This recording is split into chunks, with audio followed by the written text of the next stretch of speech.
वेदशाला के सभी दर्शकों को मेरा नमस्कार। आज हमारे साथ स्टूडियो में है डॉक्टर विनया गुप्ता, जो कि एक ओरल सर्जन और एक बायोलॉजिकल कॉस्मेटोलॉजिस्ट हैं। नमस्कार डॉक्टर विनया। नमस्ते प्रीति। तो डॉक्टर विनया, ये डॉक्टर विनया बोल सकते हैं आपको कि विनया बोलना है? आप विनया बुलाइए मुझे। तो विनया जी, ये बायोलॉजिकल कॉस्मेटोलॉजिस्ट और ये क्या होता है? देखिए मैम, बायोलॉजिकल कॉस्मेटोलॉजिस्ट ऐसे कॉस्मेटोलॉजिस्ट होते हैं जो कोई बाहर का केमिकल या कोई बाहर के पदार्थ आपके चेहरे के अंदर इंजेक्ट नहीं करते हैं। जैसा कि हम सबको पता है, आजकल इंजेक्टेबल्स जो है हमारे स्किन के अंदर डाल के, बोटॉक्स, फिलर्स और हर तरीके के जो रसायन होते हैं वो आपके स्किन में डाल के एक होड़ सी मच रही है कि आपको यूथफुल दिखना है। लेकिन कहीं ना कहीं आप इस रेस में इतने सारे केमिकल्स, एक का एडिक्शन हो जा रहा है, आदत बन जा रही है। और लॉन्ग टर्म में आप अगर आर्टिकल्स देखें जो मेडिकल रिसर्च के हैं, जो आप जेन्युइन साइट्स देखें, आपको पता चलेगा कि लॉन्ग टर्म बेनिफिट्स और जो लॉन्ग टर्म उनके इल इफेक्ट्स हैं वो बहुत ज़्यादा हैं। तो बायोलॉजिकल कॉस्मेटोलॉजिस्ट होता वो इंसान है जो, I am a doctor by profession, एक डॉक्टर हूँ प्रोफेशन से, ओरल सर्जन हूँ। हेड एंड नेक मेरी स्पेशलिटी है। मैं कॉस्मेटोलॉजी को और एक नेचुरल थेरेपी को मर्ज करके एक ऐसी फील्ड बनाई है हमने, जिसमें आपको किसी भी केमिकल का इल इफेक्ट ना हो और साथ में आपके जो बॉडी के कंटेंट्स हैं उनका आपका पूरी एफिशिएंसी से इस्तेमाल हो। जी, तो जहां तक मुझे समझ में आया है विनया जी, मैं ये कि आप बोटॉक्स और ये सब ट्रीटमेंट्स देते हैं, तो क्या प्लास्टिक सर्जन और बायोलॉजिकल कॉस्मेटोलॉजिस्ट ये दोनों सेम ही जॉनर्स हैं? नहीं, मैं बोटॉक्स और फिलर्स नहीं देती हूँ। जी, बायोलॉजिकल डेंटिस्ट का मतलब ही यही है, या कॉस्मेटोलॉजिस्ट का मतलब ही यही है कि आप कोई भी बाहर का केमिकल अपने चेहरे पे, आपके शरीर के किसी भी अंग में हम इंजेक्ट नहीं करते हैं।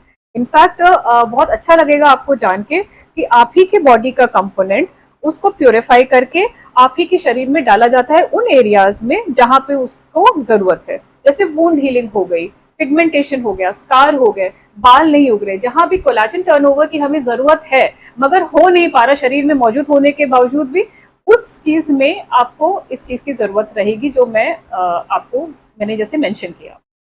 तो लाइक आपने बोला कि हमारी ही बॉडी का कोई पार्ट हमारी ही यूज के लिए उसको इंजेक्ट करा जाता है, या हेयर में या स्किन में। जी, तो आप एक्चुअली में किस पार्ट की बात कर रहे हैं? वो क्या होता है जो इंजेक्ट किया जाता है?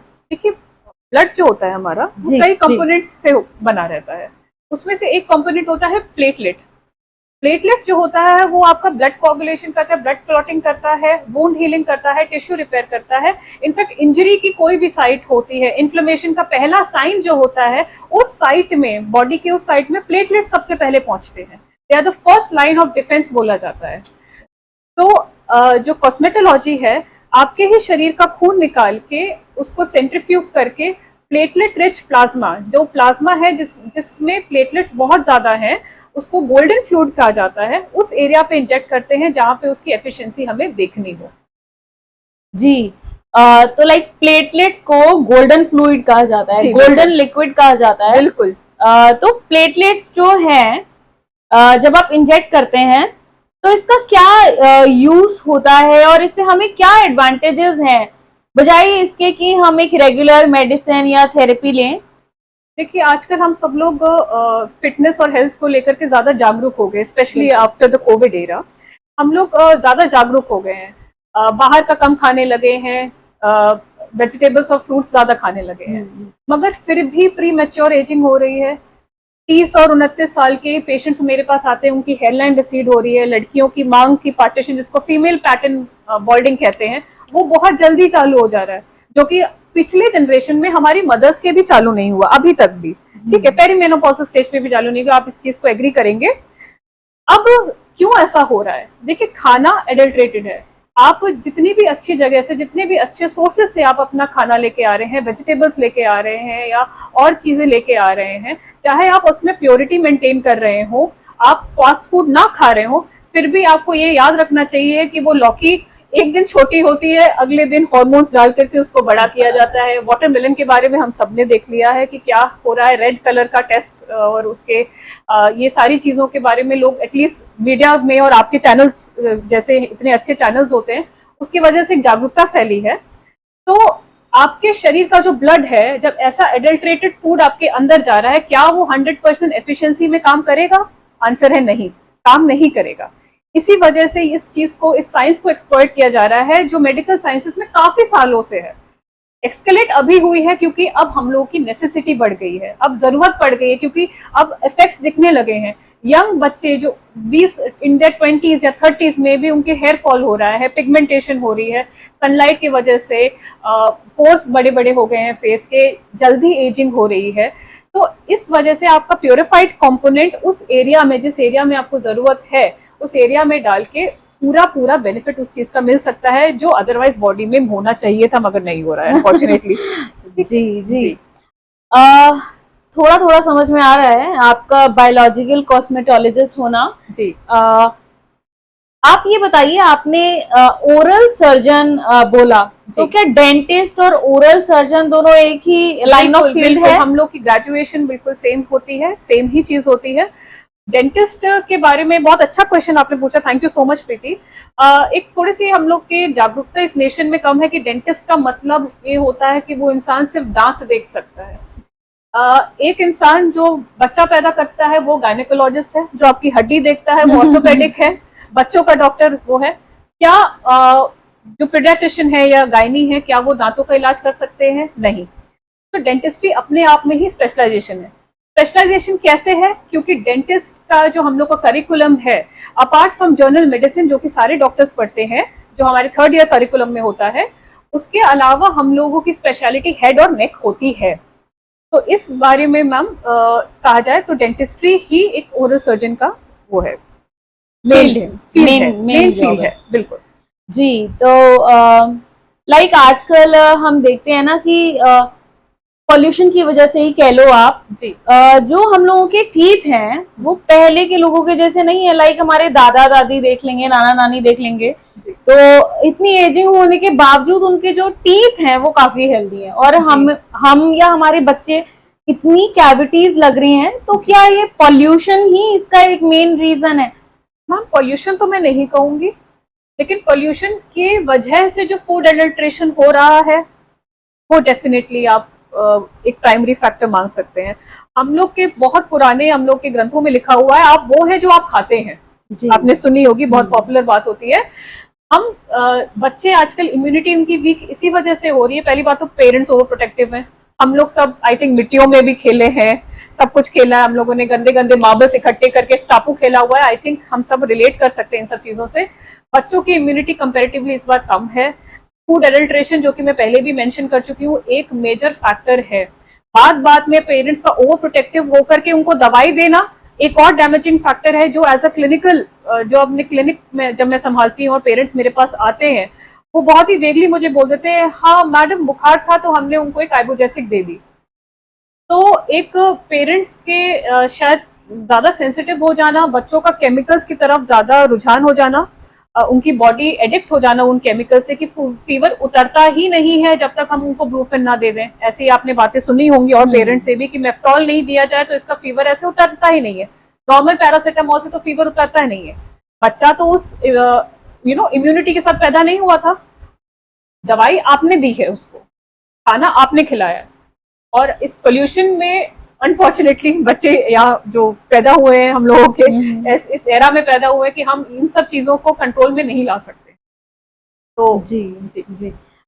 तो फिर आप ये बताएं कि लाइक जो कैविटीज हो रही हैं आजकल बच्चों में, तो उनका मेन कॉज कहीं ना कहीं हम पेरेंट्स भी हैं। बिल्कुल मैम, मेन कॉज पेरेंट्स ही तो हैं। जागरूकता ना फैलाना। आपकी पहली डेंटल विजिट, बहुत दर्शकों को नहीं पता होगा, पहली डेंटल विजिट शुड बी जब बच्चे का पहला दांत मुंह में आए या with in the first year of birth, पहली डेंटल विजिट होनी चाहिए। अब डेंटल की, जैसे कि मैंने आपको पहले भी मेंशन कर चुकी हूँ ये पॉइंट, कि डेंटिस्ट को लोग समझते हैं सिर्फ दांतों का डॉक्टर है। डेंटिस्ट जो है इस तरीके से ट्रेंड होता है कि आपके मुंह की टंग देख करके, आपके गम्स देख करके आने वाली डिजीज के बारे में पता कर सकते हैं। तो बच्चों को अगर ये एक तो कंडीशनिंग हो जाती है बच्चों की कि भाई मेरी ओरल हेल्थ भी ठीक है, मेरा मुंह साफ होना चाहिए। मुंह में सिर्फ दांत नहीं होते, आपके गाल होते हैं, तालू होता है, टंग होता है, टंग के नीचे की जगह होती है, आपका जॉज होते हैं। इन सब की हेल्थ बहुत ज्यादा जरूरी है। और ये हमें नहीं भूलना चाहिए कि मुंह एक कनेक्टिंग फैक्टर है आपके एयरवे का और फूड पाइप का। ठीक है जी जी, जी। अ, तो जैसे कि हम बात कर रहे हैं न्यूबॉर्न्स की, जी तो क्या न्यूबॉर्न्स में भी अलग अलग एज होती है? कि जैसे हमने सुना है ना, हमारे घर में ही जैसे अभी ट्विंस हुए हैं, तो लाइक पूछते हैं ना कि एक के टीथ तो मतलब 6 महीने में ही आ गए, या एक बच्चे के टीथ तो आए ही नहीं अभी जी तक, जी 1 ईयर हो गया है, 1.5 साल हो गया है, अभी एक जी ही दांत आया है। जी तो मतलब कोई इसकी स्पेसिफिक एज ग्रुप होती है टीथ आने की, बिल्कुल। या फिर आपके हिसाब से आप बताइए कि क्या ये ऐसे जो दांत इतना इरेगुलर आ रहे हैं, तो क्या टाइम पीरियड, पॉल्यूशन या आज की मॉडर्नाइजेशन की वजह से ऐसा कुछ है? नहीं नहीं मैम, बिल्कुल नहीं। दांत के आने का वेरिएशन जो है वो बिल्कुल नॉर्मल है। वो हम लोग के पेरेंट्स के टाइम पे भी था। किसी किसी बच्चे को पहला दांत 6 महीने पे आ गया, किसी को 1 साल में भी नहीं आया। तो एक रेंज होती है जो कि नॉर्मल होती है। हाँ, और वो रेंज आपको बहुत आसानी से गूगल पे मिल जाएगी। इरप्शन डेट अगर कोई गूगल पे टाइप करेगा तो उनको मिल जाएगी। अगर आपको लग रहा है कि उस इरप्शन स्टेज से बच्चा आपका आगे बढ़ चुका है, तब आपको एक डेंटिस्ट को दिखाना चाहिए ताकि वो पता कर सके कि भाई आपका दांत इरप्ट क्यों नहीं हो रहा बच्चे का। तो बस ये है, और ये वेरिएशन बिल्कुल नॉर्मल है। तो क्या जो न्यूबॉर्न बेबीज होते हैं उनके टीथ में जैसे ही टीथ आ जाते हैं, इनफैक्ट अगर टीथ अभी नहीं भी आए हैं तो भी कुछ हमें ऐसी कुछ डेंटल हाइजीन, ओरल हाइजीन हमें फॉलो करनी चाहिए? क्योंकि बच्चे तो लाइक इनिशियली दूध ही पीते हैं। हम डे 1 से जिस दिन बच्चा पैदा हुआ है तब से ओरल हाइजीन आपको करनी ही करनी है।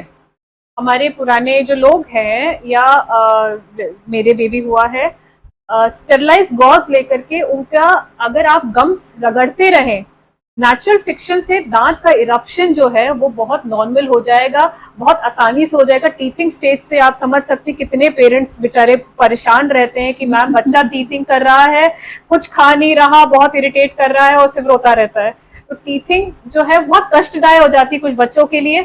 अगर पेरेंट्स डे 1 से ही, जब से बच्चा पैदा हुआ है, जब बच्चे की मालिश होती है तो जो दाइमा होती है वो मुंह के अंदर भी अपनी उंगली डालती थी। वो इसी वजह से डालती थी ताकि आप एक बार गम्स को अच्छे से साफ कर ले। टंक बच्चे की साफ है, जीभ बच्चे की साफ होना बहुत बहुत बहुत जरूरी होता है। तो और यही सारी चीजें देखिए, मुंह के अंदर के बैक्टीरिया अगर अच्छे रहेंगे, हावी नहीं होंगे, तो आप समझ सकते हैं कि टूथ का इरप्शन भी आसानी से होगा।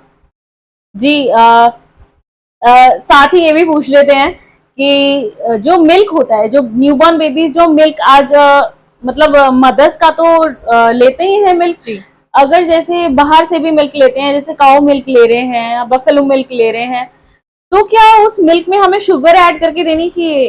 बिल्कुल भी नहीं, बिल्कुल भी नहीं। शुगर ऐड करके मत दीजिए। आप आदत ही नहीं डालेंगे बच्चे की तो बच्चा मांगेगा कैसे? ठीक है। जी। अपने ही बेटे का एग्जाम्पल ले लेती हूँ। मेरा बेटा 9 साल का होने वाला है, आज तक उसने दूध में शुगर पर्सनली नहीं डालता है, ना मैंने कभी बॉर्नविटा दिया है। हाँ, घर पे हम लोग जैसे हम सबके ट्रेडिशन होता है, कभी मखाना करा या कभी बादाम पीस के दे दिया दूध के साथ, तो वो जरूर देती हूँ। मैंने कभी भी कोई अलग से शुगरी एजेंट नहीं दिया हुआ है। तो शुगर तो मैं एब्सोल्यूट नो कहूंगी कि अलग से शुगर तो पॉइजन है बच्चों के लिए।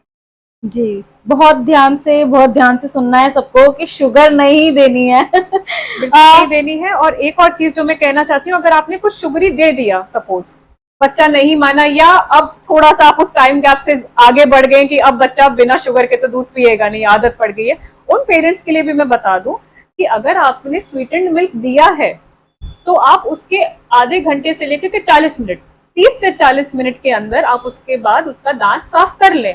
तो वो जो शुगर है, और तुरंत साफ नहीं करना। एक और चीज जो मैं, एक और बहुत ध्यान से सुनिएगा कि तुरंत आपको साफ नहीं करना है कि जैसे ही बच्चे ने कुछ मीठा खाया आप दौड़ पड़े उसका मुंह साफ करने के लिए, नहीं। कम से कम आधा घंटा वेट करिए, 40 मिनट वेट करिए, उनके दांत उसके बाद साफ करिए, कुछ भी मीठा खाने के बाद। लास्ट मील बच्चे का मीठा नहीं होना चाहिए, और अगर मीठा है तो यही प्रोटोकॉल फॉलो करना है कि 30 से 40 मिनट के बाद आप ब्रश करवा के ही बच्चे को सुलाएं।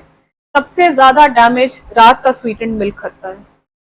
ये ही मेरा नेक्स्ट क्वेश्चन होने वाला था कि मतलब ये तो एक ना परंपरा चली आ रही है कि रात को सोना है तो दूध पी के सोना है। बिल्कुल।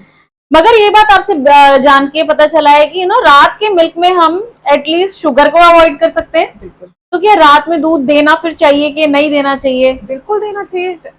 मिल्क तो एक नेसेसिटी है बच्चों के लिए, क्योंकि कैल्शियम तो लाइक जो टीथ के लिए आई थिंक जरूरी है। मिल्क के साथ साथ आप कैल्शियम के और सोर्सेज भी डालिए, जो हमारे ट्रेडिशनल सोर्सेज हैं। आपके मखाने हो गए और ये सब चीजें हो गई। हम लोग की जो ट्रेडिशनल मेडिसिन भी आती हैं आयुर्वेद में, और होम्योपैथिक की कैलकेरिया फॉस आपने सुनी होगी। बिल्कुल बिल्कुल है ना। तो ये सारी बहुत बेनिफिशियल होती है, हम लोगों ने वाइल ग्रोइंग अप हमने खाई हुई है।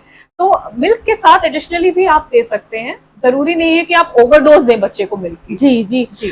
जो ये आप मेडिसिन कह रहे हैं कैलकेरिया, वो व्हाइट कलर की जो गोली हर कोई देता है, ज्यादातर हम सफेद गोली के नाम से जानते हैं। तो कई डेंटल सर्जन जो होते हैं या डेंटिस्ट के पास जाओ तो वो सजेस्ट करते हैं कि नहीं नहीं ये मत दो, बिल्कुल मत दो, मदर्स मिल्क इज इनफ।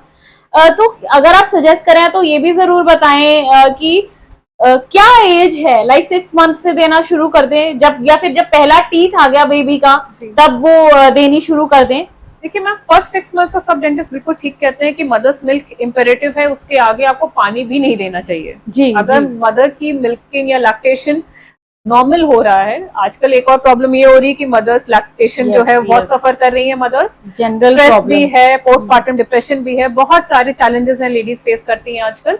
अगर मिल्किंग ठीक हो रही है, लैक्टेशन ठीक हो रहा है, तब तो आप बच्चे को और कुछ भी फीड मत करिए पहले 6 महीने। अनप्राशन के बाद, जो कि 6 महीने के बाद होता है, वो उसमें आप सब कुछ दे सकते हैं। कैलकेरिया फॉस आप 6 मंथ्स के बाद आप चालू कर सकते हैं। 6 मंथ्स के बाद हम दे सकते हैं? फर्स्ट 6 मंथ्स तो मैं नहीं रिकमेंड करूंगी। तो डोसेज कुछ आप बताएंगे? डोसेज तो as it is directed by I am not very well versed with this. ये चीज आपको एक होम्योपैथिक डॉक्टर से पूछनी चाहिए।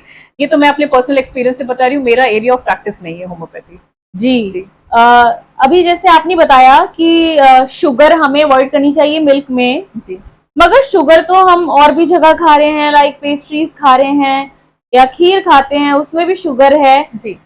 तो ये जो शुगर है, क्या ये ही मेन कॉज है कैविटीज का? शुगर और कार्बोहाइड्रेट फूड, कार्बोहाइड्रेट भी कन्वर्ट होकर शुगर बन जाता है। सलाइवा जो है आपके, जो मुंह की एसिडिटी को बढ़ाता है, कोई भी चीज जो मुंह की एसिडिटी को बढ़ाए वो डैमेजिंग है। शुगर के साथ साथ मैं कहूंगी कोला या सोडा, फ्रूट जूसेस जो आ रहे हैं, केन फ्रूट जूस आ रहे हैं, एक्सेसिव शुगर है, एक्सेसिव शुगर है उसमें। कोई भी चीज जो आपकी मुंह की एसिडिटी को बढ़ा रही है, वो चीज आप खुद ही समझ सकते हैं। आई थिंक वर्ड से ही समझ में आ गया होगा, एसिड चीज जो है वो उस चीज की पोरोसिटी को बढ़ा देगा, और जब स्ट्रक्चरल पोरोसिटी उस चीज की बढ़ जाएगी तो वो डैमेज की तरफ जा चुकी है। हाँ बिल्कुल। तो मतलब बच्चों के लिए खास तौर पे ये है, डॉक्टर विनया आपको बता रहे हैं कि नहीं लेना है कोला, नहीं पीनी है फ्रूटी। साथ ही आप हमें ये भी कुछ बताइए, लाइक कुछ फ्रूट्स या कुछ ऐसे खाने के प्रोडक्ट्स हैं जिन्हें हम खा सकें जो ओरल हेल्थ के लिए बेनिफिशियल हो, अच्छे हो हमारी ओरल हेल्थ। बहुत सारे हैं। इनफैक्ट आप उनको इनकॉर्पोरेट भी कर सकते हैं। डेट्स सुनी होंगे लोगों ने जी, छुआरा, उसको पीस के, it looks exactly like chocolate, बिल्कुल चॉकलेट की तरह लगता है। अब बच्चों को अगर आप उसी का रोल बना करके उसको पीस करके आप दे रहे हैं। डेट्स हो गए, फाइब्रस फ्रूट्स, जितने भी फाइब्रस फ्रूट्स हैं वो नेचुरली दांतों के बीच में जा जाके आपके दांतों को क्लीन करते हैं। तो फाइब्रस फ्रूट्स का देना, किसी भी चीज की अति अच्छी नहीं है जी, क्योंकि सिट्रस फ्रूट है वो भी एसिडिक है, किसी चीज की अति ठीक नहीं है।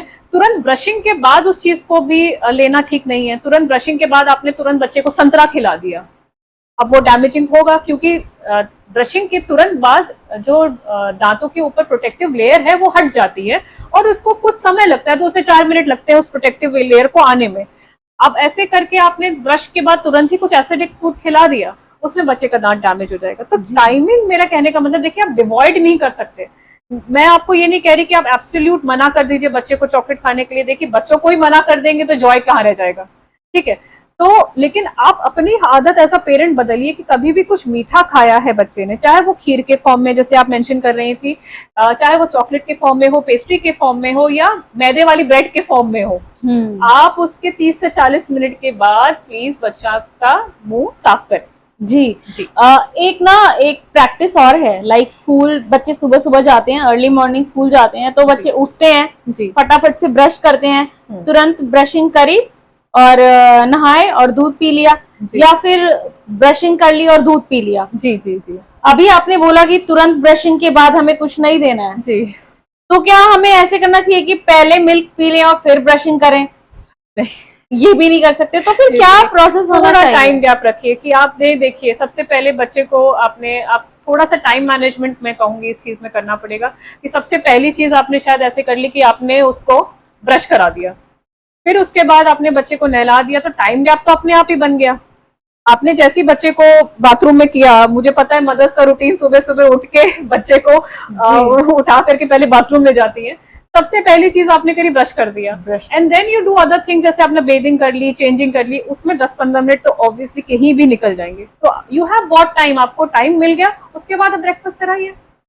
जी। तो क्या ये शुगर जो है जी, ये ही मेन कॉज बड़ों में भी कैविटीज का है? क्योंकि बड़े लोगों में भी कैविटीज बहुत ज्यादा हो रही हैं। कोई भी शुगरी चीज जो चिपकती है मुंह में, चाहे वो मैदा हो, कार्बोहाइड्रेट हो, आलू वाला जो चीजें हो, जो चीज चिपकती है और मुंह की एसिडिटी बढ़ाती है, एक यूनिवर्सल चीज है जो बच्चों में या बड़ों में कैविटी क्रिएट करती है। थोड़ा थोड़ा ओरल फ्लोरा भी होता है, हम सब अपने अपने एक यूनिक जेनेटिक मेकओवर के रिजल्ट है। हाँ, आप अलग हैं, मैं अलग हूँ, हम तीसरा आदमी कोई अलग है, तो हम सबके यूनिक एक जेनेटिक वो है, एक मॉर्फोलॉजी है दांत की। किसी के दांत ज्यादा पीले होते हैं, इसका मतलब होता है कि भाई उनका इनामल पतला है। किसी के दांत ज्यादा सफेद होते हैं, इसका मतलब होता है उनके जो आखिरी जो ऊपर की लेयर होती है वो ज्यादा थिक है, तो ज्यादा सफेद दिखते हैं दांत, अंदर का पीला डेंटिन नहीं दिखता। तो कुछ कुछ तो मॉर्फोलॉजी भी कहूंगी मैं कि है, कुछ कुछ लोग बेचारे ज्यादा इफेक्ट होते हैं, कुछ कुछ लोग कम होते हैं। ठीक है, आपको दिख गए होंगे एक, हाँ, सबकी फैमिली में एक ऐसा इंसान जरूर होता है कि हमने तो आज तक ऐसा नहीं किया मगर हमें एक भी कीड़ा नहीं हुआ। ठीक है, हम सबकी फैमिली में ऐसे लोग हैं, बट आप ये समझ लीजिए कि शायद वो मॉर्फोलॉजिकली गिफ्टेड हैं कि भाई उनको कैविटीज नहीं हो रही, या मुंह का जो ओरल फ्लोरा है, जो बैक्टीरिया है, वो शायद ज्यादा कंड्यूसिव है, या उनकी डाइट कहीं ना कहीं बेटर है आपसे। जी जी। मैं तो ये बोलूंगी कि मेरी मेरी दो बच्चे हैं जी। तो मेरी जो डॉटर है उसके टीथ ना बहुत ज्यादा येलो हैं, तो अभी आपकी बात से मुझे पता चला कि वो बस एक ह्यूमन टू ह्यूमन वो चेंज हो रहा है, ऐसा नहीं है कि उसके टीथ येलो हैं तो उसके टीथ खराब हो जाएंगे। जी जी, नहीं नहीं नहीं, ऐसा कुछ नहीं। अगर बिल्कुल सही आदतें रखेंगी, बच्चे को पहले से ही कंडीशन कर देंगी, तो ऐसा कुछ भी नहीं होने वाला। तो एक्चुअली मैं यही पूछ रही हूँ, जैसे किसी के टीथ अगर व्हाइट हैं या किसी के टीथ अगर येलो हैं, तो क्या जो येलो टीथ हैं क्या वो इजीली खराब होने के मतलब प्रोन है? बिल्कुल बिल्कुल सही बात आपने पकड़ी। अगर इनामिल जो कि शरीर का हार्डेस्ट पार्ट है, सबको पता है इनामिल हमारे शरीर का हार्डेस्ट पार्ट है, स्ट्रॉन्गेस्ट पार्ट है, अगर वही पतला है तो थोड़ी रेजिस्टेंस तो दांत की कम हो जाती है।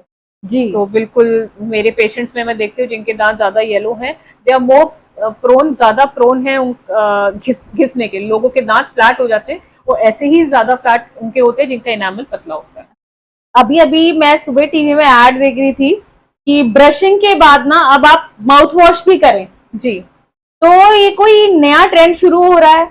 लाइक माउथ वॉश ट्रेंड नहीं है, हम लोग का तो बहुत पहले से ये ट्रेंड था कि कोई भी चीज जो लिक्विड होती है ना, वो दांतों के बीच की ऐसी जगहों पे पहुंचती है जहां पे आपके ब्रश के ब्रिसल्स नहीं पहुंच सकते हैं। जी। तो जितनी क्लीनिंग आपके दांत में कर दी, उसके कुछ देर बाद अगर आप माउथ रिंस करेंगे तो जहां जहां आपका ब्रश नहीं पहुंचा है, एटलीस्ट वहां वहां पे आपका बैक्टीरियासाइडल एक्शन जो है उस माउथ वॉश का, वो कंटेन हो जाएगा और आप फर्दर कैविटेशन से बच सकते हैं। दांतों के बीच की जगह है, कई पीछे पीछे के दांत हैं। ये भी एक प्रोसेस हुआ करता था पहले के टाइम में कि जैसे लोग खाना खाते थे जी। तो साथ के साथ ही कुल्ला कर लिया करते थे, एक ना गिलास में पानी रखते थे। हाँ। मतलब मैंने देखा है, जैसे हमारे बीजी बाबूजी दादा दादी हैं, जी जी। वो जैसे ही खाना खाया पानी पीना नहीं है, पानी को कुल्ला करके पी लेना है जी। और पूरे ऐसे करके ना मतलब फिंगर से अपने सारे दांत रगड़ लेने हैं। तो ये भी कहीं ना कहीं आई थिंक एक अच्छा वे आउट है मैम या बस माउथ वॉश ही बहुत इंपॉर्टेंट है? क्या एक रेगुलर प्लेन वाटर को अगर हम water भी एक ठीक है, यूज मैम। करें वो भी काम करेगा, वो भी इफेक्टिव है? इफेक्टिव है मैम।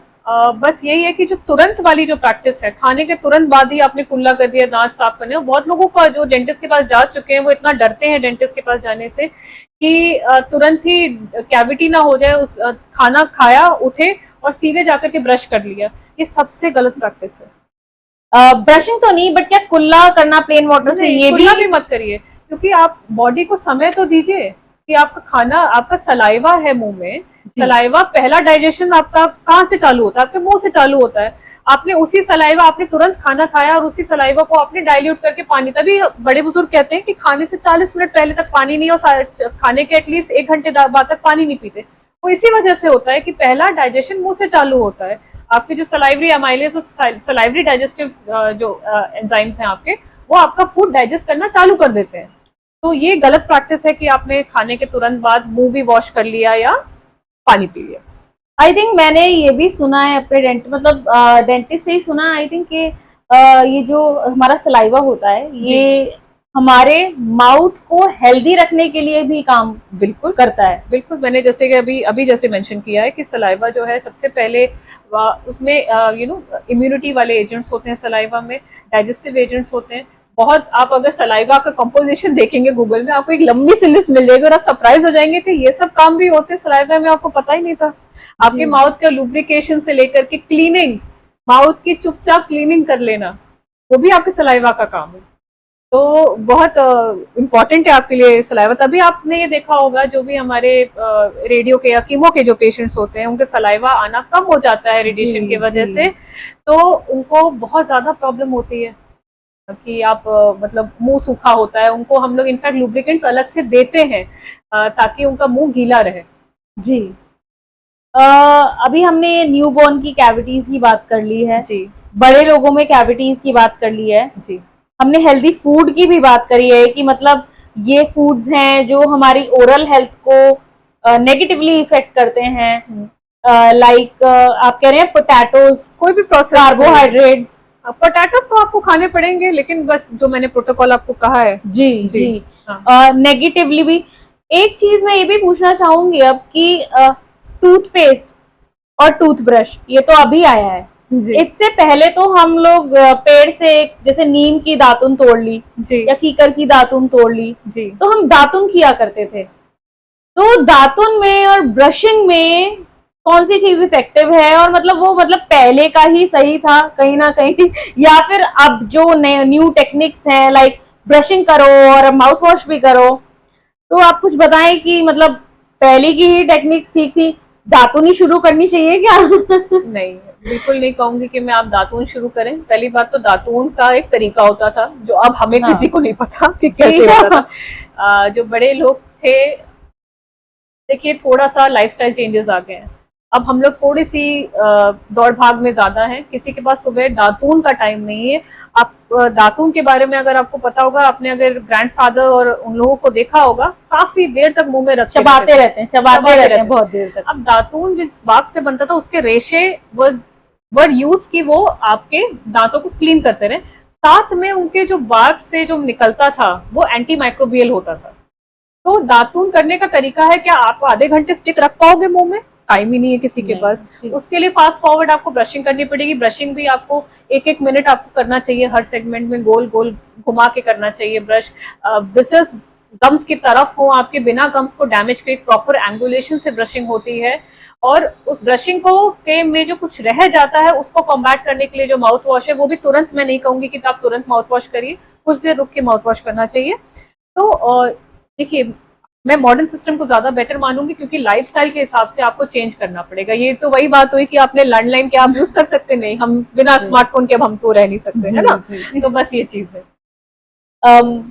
तो दातुन जो था ये तो एक अलग ऑप्शन है, बहुत मतलब ट्रेडिशनल भी हो गया है, अच्छा भी ऑप्शन है, हाँ, अच्छा ऑप्शन है। मगर टूथपेस्ट के अलावा और भी ऑप्शन होते हैं, आपने सुना होगा लाइक एक आता है ना डाबर लाल दंत मंजन, वो पाउडर होता है, हाँ, तो उसको भी हम यूज कर सकते हैं क्या? अगर लाइक दातुन नहीं है तो क्या वो इफेक्टिव है? बिल्कुल भी नहीं यूज करना है। पाउडर इतना बड़ा बिल्कुल भी नहीं यूज करना है। और मैं तीसरी बार कहूंगी बिल्कुल भी नहीं यूज करना है। क्यों? पाउडर एब्रेसिव होता है, पेस्ट एब्रेशन कम करता है। हमें दांत को बचाना है, कोई चीज जो दांत को घिसती रहेगी और दांत को वीक करेगी उस चीज को यूज नहीं करना है। तो जो मैं ब्रांड का नाम नहीं लूंगी, जो भी पाउडर वाले दांत साफ करने वाले हैं, they are an absolute no, आपको वो यूज नहीं करने हैं। आपके दांत का जो इनामिल है, जो आपके दांतों को कीड़ों से बचाता है, वही आप डिग्रेड कर देंगे, अपग्रेड कर देंगे। आप सोचिए एक दीवार पे आप बार बार जूना मारेंगे तो वो क्या दीवार बची रहेगी? घिस जाएगी, बस घिस जाएगी। तो नहीं यूज करना है। जी जी। जैसे कि टूथपेस्ट के बारे में तो हमने जाना, टूथपेस्ट में भी जो सेंसिटिव टीथ्स होते हैं उनके लिए एक अलग टूथपेस्ट आता है और नॉर्मली हम एक अलग टूथपेस्ट यूज करते हैं। बिल्कुल। तो क्या सेंसिटिव, पहले तो आप ये बताएं कि सेंसिटिव टीथ्स क्या होते हैं? जिन दांतों का इनामिल किसी तरीके से पतला हो और डेंटिन में नर्व एंडिंग होती है। मेन देखिए, मैं आपको एक ब्रीफ में स्ट्रक्चर बता देती हूँ दांत का। दांत में मेन जीवित एरिया होता है जो सबसे नीचे होता है, उसके ऊपर कवर करता है डेंटिन और उसके ऊपर कवर करता है इनामिल। जो जीवित एरिया जिसमें ब्लड और नर्व होती है, उसके कुछ कुछ रेशे डेंटिन तक आते हैं जिनको हम नर्व एंडिंग्स कहते हैं, जो कि आप लोग ने एड्स में भी देख लिया होता है। तो वो नर्व एंडिंग जब एक्सपोज हो जाती हैं इनामिल लॉस की वजह से, या दांत टूट गया उसके वजह से, या कैविटी है उसकी वजह से, कोई भी रीजन जिसकी वजह से इनामिल लॉस हो गया है और वो नर्व एंडिंग आपकी एक्सपोज हो गई है, उसमें पेशेंट को डिपेंडिंग अपॉन द सिवियरिटी ठंडा, मीठा, गर्म लगने लगेगा। इसको सेंसिटिविटी कहते हैं। वो पेन नहीं होता, वो बस एक तीखा सा सेंसेशन होता है। वो एड्स में देखा है ना कि झंझनाहट हो रही है, वो दांतों में सेंसिटिविटी है, सेंसेशन होता है। हाँ, ठंडा खाने पे, गर्म खाने पे। जी जी। तो वो एक्चुअली में रूट्स में होता है हमारे, वो जो हमारी नर्व्स है उस पे। जी जी, नर्व्स मतलब रूट्स से पल्प की तरफ आती हैं और पल्प में जो एक रेशे हो, जैसे आप एक ट्री समझ लीजिए, ट्री का एक मेन एरिया होता है, कुछ कुछ रेशे और बार्क्स रह जाते हैं, वो डेंटिन में आते हैं, वो एक्सपोज हो जाते हैं। और अगर डेंटिन भी अगर आपका जो थोड़ा सा वीक होता है एनामल से, अगर वो भी डिग्रेड कर दिया, तब तो आपको सीधे सीधे दांत का पेन होगा। जी जी। तो सेंसिटिविटी हमें समझ में आ रही है। सेंसिटिव टीथ्स के लिए अलग टूथपेस्ट क्यों? क्या वो इफेक्टिव रहते हैं? बिल्कुल, किसी हद तक तो इफेक्टिव रहते हैं। देखिए, एक होता है सिम्टोमेटिक रिलीफ दे देना, तो उन नर्व्स को एक कवरिंग दे देना।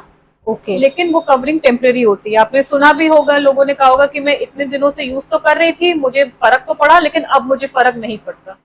कोई भी चीज सिम्टोमेटिक रिलीफ कर रही है और जड़ से प्रॉब्लम को सॉल्व नहीं कर रही है, तो वो लॉन्ग टर्म इफेक्टिव तो नहीं होगी। कभी कभार पेशेंट्स बहुत ज्यादा ब्रश कर लेते हैं, ब्रेड कर लेते हैं, उनको सेंसिटिविटी चालू हो जाती है। सेंसोडाइन फिर अच्छे से यूज करके आएंगे 1-1.5 साल के बाद कि डॉक्टर साहब अब तो इससे भी फर्क नहीं पड़ रहा। ऐसे में इनामिल का लॉस हुआ है तो उसकी जगह हमें कुछ डालना पड़ेगा। तो हम जो डेंटिस्ट हैं, या तो फिलिंग करेंगे या विनियरिंग, या ऐसे एजेंट्स आते हैं जो हम कोट करेंगे, जो एक लंबे समय तक आपके मुंह में रहेंगे और एटलीस्ट आपको जो बाहर का जो इरिटेशन है जो उस नर्व को दे रहा है उसको ढक देंगे। ओके, तो लाइक तो फिर तो सेंसिटिव वाले टूथपेस्ट का भी लॉन्ग टर्म यूज कोई फायदा नहीं देता। और उसके सिम्टोमेटिक रिलीफ। Okay okay. अगर तुरंत की आपको चाहिए कि आप, और या आप डेंटिस्ट के पास नहीं जा पा रहे, कोई मजबूरी है या कोई है, yes you can use sensitive. या इन जनरल आपके दांतों का इनामिल, आप जैसे जो बहुत सारी प्रॉब्लम्स होती हैं जो बच्चों को बचपन से ही होती हैं, इनामिल अच्छे से फॉर्म ही नहीं होता है, तो ऐसे केसेस में तो उनको यूज करना पड़ेगा। तो ये सेंसिटिव टीथ्स जो हैं, ये भी मतलब हमारी गलत ब्रशिंग की वजह से हमारे टीथ सेंसिटिव हो गए, या ये भी कह लो कि हमारे जीन्स में ही था? नहीं, ये चीज जीन्स में नहीं है। अगर आप किसी भी ऐसी बीमारी के साथ नहीं पैदा हुए हैं फॉर्चुनेटली, और अगर आपने बहुत तेज ब्रशिंग करी है, तो 90% ऑफ द केसेस जो डेंटिस्ट के पास आते हैं वो इसी चक्कर में आते हैं कि उन्होंने बहुत ज्यादा ब्रशिंग करके अपने दांत घिस दिए। डाबर लाल और ये जो दंत मंजन ब्रांड का नाम मुझे फिर भी नहीं लेना चाहिए था, मगर किसी भी पाउडर से उन्होंने घिस घिस के अपने दांतों का इनामल वो कर दिया है, पूरा अपग्रेड कर दिया है। ऐसे केसेस में ज्यादा आते हैं मोस्टली पेशेंट। तो सेंसिटिविटी मतलब आप ये कह रहे हो कि हमारे ज्यादा घिसने की वजह से? जी बिल्कुल, गलत ब्रशिंग टेक्निक्स की वजह से। गलत टेक्निक। हार्ड ब्रश यूज कर लिया, मीडियम वाला यूज कर लिया, कस के गुस्से से मुंह साफ किया। जी, तो इसमें खाने पीने से तो कोई मतलब लेना देना नहीं है ना, खाने कि पीने हम से लेना देना है। एसिडिक फूड जी, पोरोसिटी बढ़ा देगा। उसके एसिडिक फूड खाने के बाद आपने सोडा वोडा पिया, पानी नहीं पी करके सोडा लिया या अल्कोहल लिया या लेमन वाटर लिया। एक और चीज मैं बताऊंगी, बहुत लोगों की सुबह सुबह उठने के बाद आदत है लेमन वाटर लेते हैं हम तो।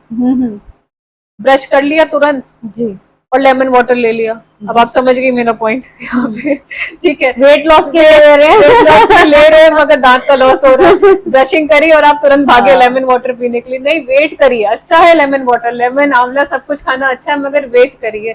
कम से कम ब्रशिंग के बाद 15-20 मिनट वेट करिए, उसके बाद आप लेमन वाटर लीजिए, उसके बाद आप आंवला खाइए, तो आपको पूरा पूरा बेनिफिट मिलेगा बिना आपके दांत डैमेज किए हुए। बिल्कुल बिल्कुल। सेंसिटिविटी का इशू जो है ना, ये एक आजकल बहुत मेजर इशू हो गया है, और इसका ना समझ नहीं आता था कि भाई सेंसिटिव क्यों हो गए हमारे टीथ। जी। तो अब पता चला है कि हमारी गलती है। हमारी ही गलती की वजह से हमारे टीथ सेंसिटिव हो रहे थे। जी। तो ध्यान देंगे हम बिल्कुल। ब्रशिंग टेक्निक्स पे। गुस्से में नहीं ब्रश करना है, गुस्से में ब्रश नहीं, जल्दीबाजी में नहीं करना है। जल्दीबाजी अपनी बॉडी को लेकर के कभी जल्दीबाजी नहीं करनी चाहिए। जी। खाना जल्दी जल्दी नहीं खाना चाहिए कहते हैं, हाँ, है ना। स्पेशली बच्चों के लिए भी ना, कि सुबह जल्दी जल्दी ब्रश कर लिया, बहुत दबा दबा के ब्रश कर लिए, जी। फटाफट के चक्कर में ही मतलब शुरू से ही दांत खराब होने लग और गए। वही आदत बच्चों की, देखिए बच्चों को जो हम कंडीशन करेंगे वही आदत बड़ों के।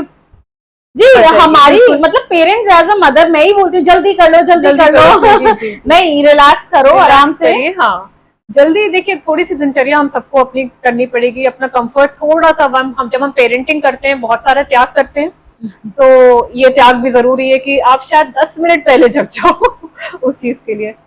जी जी। जैसा कि हमने आपसे जान लिया है फूड्स के बारे में भी, और टीथ हेल्दी रखने के लिए हमें क्या करना चाहिए, थोड़ा सा हम आपकी वो बायोलॉजिकल कॉस्मेटोलॉजिस्ट में जाते हैं। जी।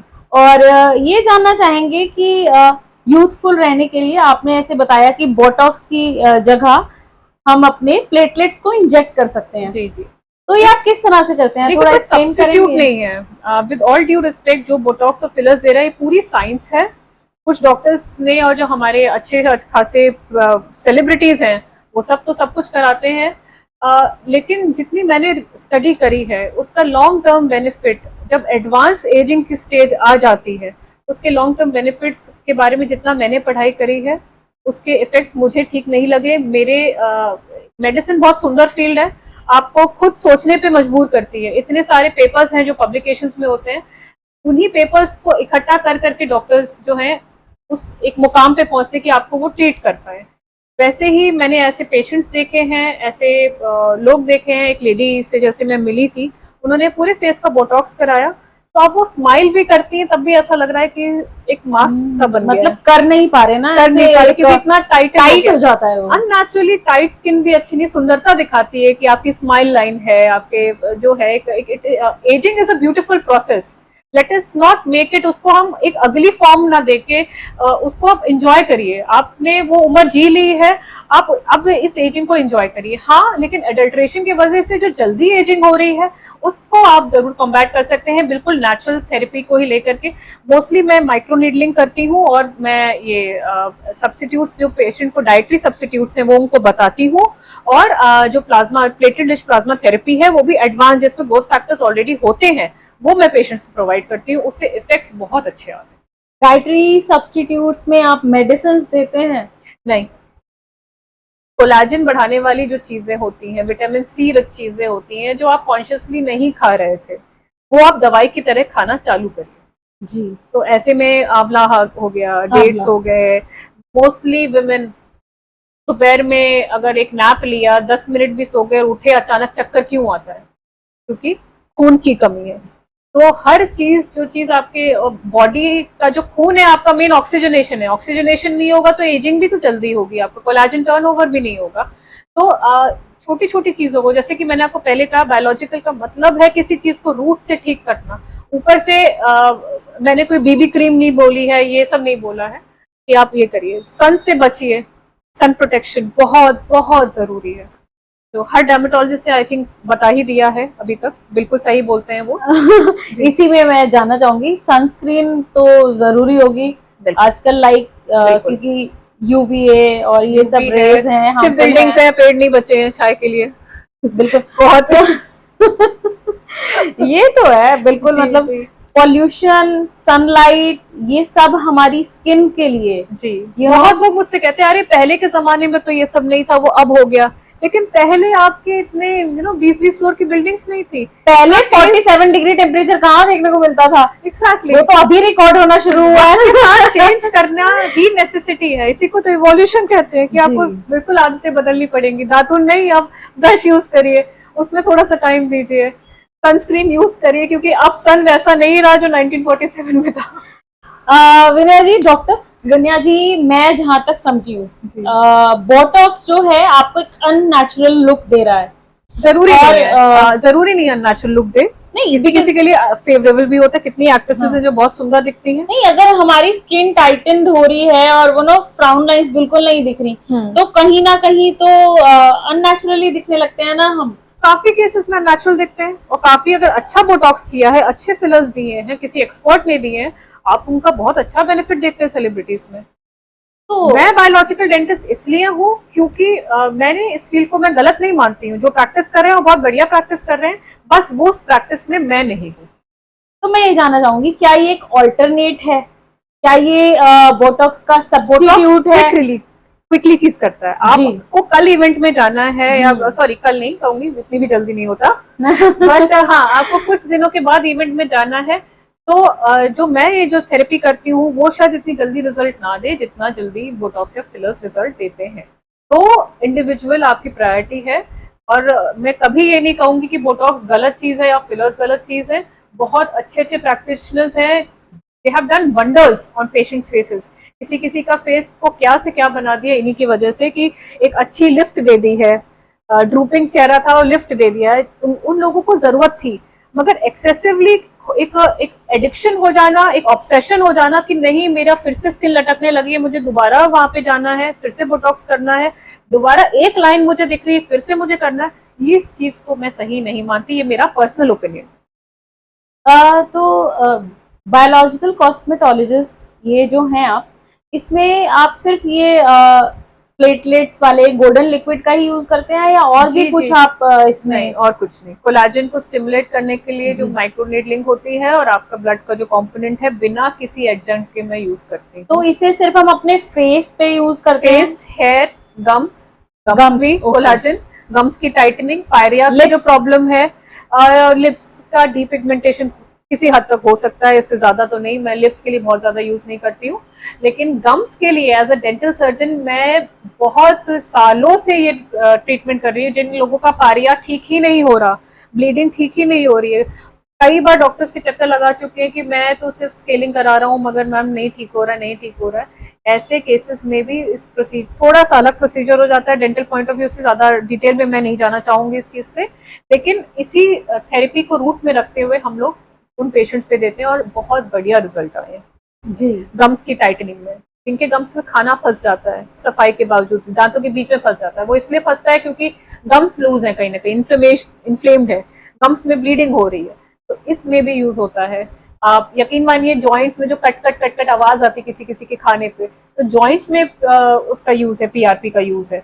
तो बहुत एक चीज जो है प्लेटलेट्स पूरे शरीर का, आपको जहां भी प्रॉब्लम है उसकी एक्सेलरेटेड वुंड हीलिंग करना, टिश्यू रिपेयर अच्छे से करना, कोलाजन टर्नओवर करना, इस चीज को बहुत अच्छी बेनिफिट है उसके। इसको गोल्डन लिक्विड नहीं, आई थिंक मैजिक लिक्विड भी बोलना चाहिए। बिल्कुल, मैं बिल्कुल मानूंगी, क्योंकि जितने मेरे पेशेंट्स हैं, आप मेरे जैसे आपने है, हम दोनों का लिंक भी हो गया है इस चीज में, आप मेरे चैनल पे देखेंगे बिफोर आफ्टर है पेशेंट्स का, जेन्युइन रिव्यूज है पेशेंट के, वो पेशेंट्स आपको दिखेंगे बिफोर द सिटिंग्स में। आपका चैनल डॉक्टर विनया के नाम से आई थी? ओके। तो हेयर लाइन लॉस जो है, इसको ट्रीट करने के लिए कोई स्पेसिफिक एज ग्रुप है, कोई मतलब, या यंगर्स में या एल्डर पीपल में? यकीन मानिए मेरा सबसे यंगेस्ट पेशेंट जो है 18 साल का लड़का है, और उसको बुली किया जा रहा है, और वो बहुत ही, आप ये सोचिए कि मैंने सिर्फ उसका बालों का ट्रीटमेंट नहीं किया है, मैंने कहीं ना कहीं उसका लाइफ स्टाइल है उसको भी मैंने मोटिवेट किया कि देखो प्रोसेस है, कोई इंसान अगर फेल होता है, तुम्हारा शायद इसमें प्रॉब्लम है कि तुम्हारी हेयर जा रहा है, और बड़ी प्रॉब्लम्स हो सकती थी 18 years is too young. But it is not the fault of the child. Again बच्चे की फॉल्ट है नहीं। अब अचानक इतनी तेजी से बाल जा रहे हैं, उसके बीच की बॉल्डिंग होगी कि लोग उसको बुली कर रहे थे। तो मेरा यंगेस्ट पेशेंट है, अब बाय गॉड्स ग्रेस 4 महीने हो गए होंगे इलाज के, और इसका रिजल्ट स्लो आता है, 90 दिनों के बाद आता है। मैं ये भी बता दूं कि प्लीज एक मिरेकल एक्सपेक्ट मत करिए कि तुरंत ही आ जाएगा। एग्जैक्टली मैं यही पूछना चाह रही थी कि हेयर लाइन लॉस जो है इसके कई रीजंस हो सकते जी हैं। जी जी।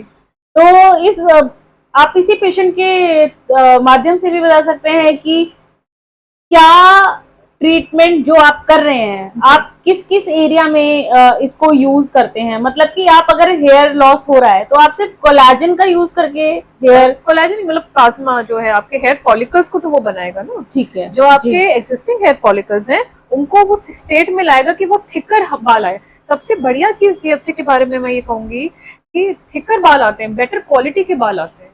जो साइकिल है बालों की, कम से कम जो 5 से 7 साल की जो चलती है, उसको उस पीरियड को शॉर्टन करके आपका मतलब जो खराब जो फॉलिकल है, जो अनहेल्दी फॉलिकल्स है वो झड़ जाते हैं, और जो नए फॉलिकल्स है या एग्जिस्टिंग फॉलिकल है, एक फॉलिकल से 3 से 4 बाल आते हैं एक फॉलिकल में। बहुत लोगों को लगता है वो शैम्पू के ऐड से कि एक फॉलिकल से एक बाल आता है, नहीं, 3 से 4 बाल आते हैं। तो उसकी पोटेंसी बढ़ाना, यंग एज में वो 3 से 4 आते हैं, जब हम तक मिडिल एज तक पहुंचते हैं तो वो 3 से 4 बाल 2 बाल हो जाते हैं। तो उसी का पोटेंसी बढ़ा देता है। तो यंग एज में हेयर लॉस का मेन रीजन क्या हो सकता है? ये मैंने जो आपको बताया, फूड एडल्ट्रेशन, पॉल्यूशन, हमारे कंट्रोल में कुछ है ही नहीं।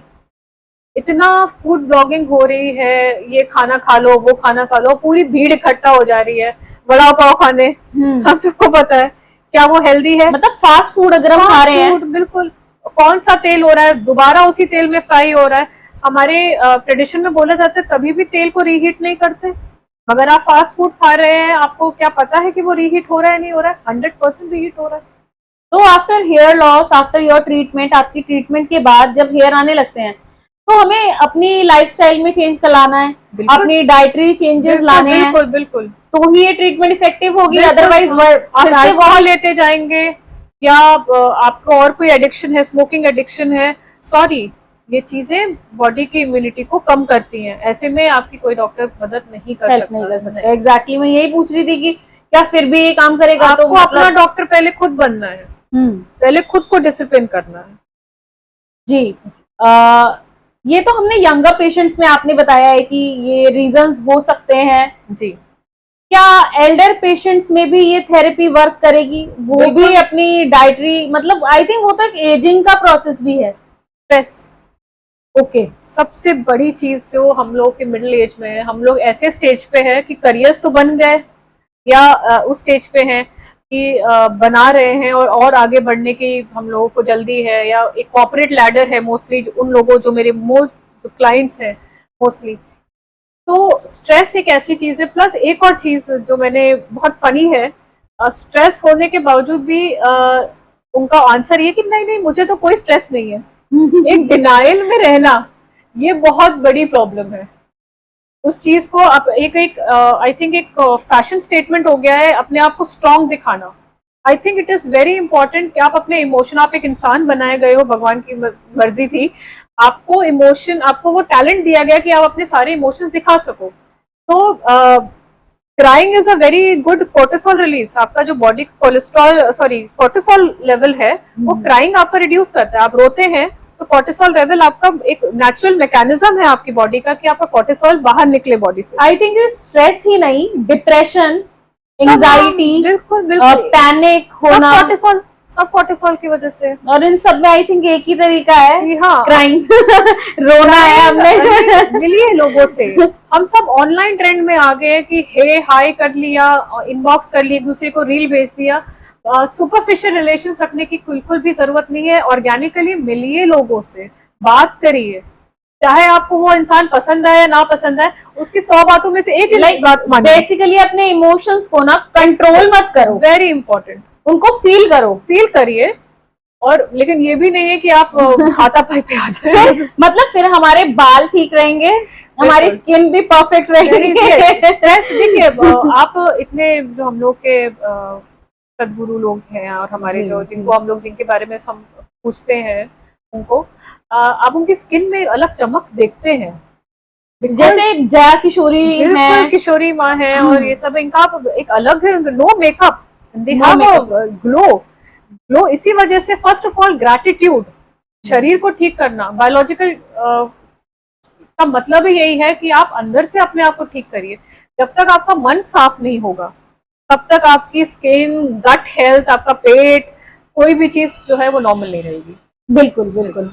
अम, एक तो चीज मैं जानना चाहूंगी कि आप ये स्ट्रेस को, एंजाइटी को और डिप्रेशन को आप कैसे दूर रखते हो?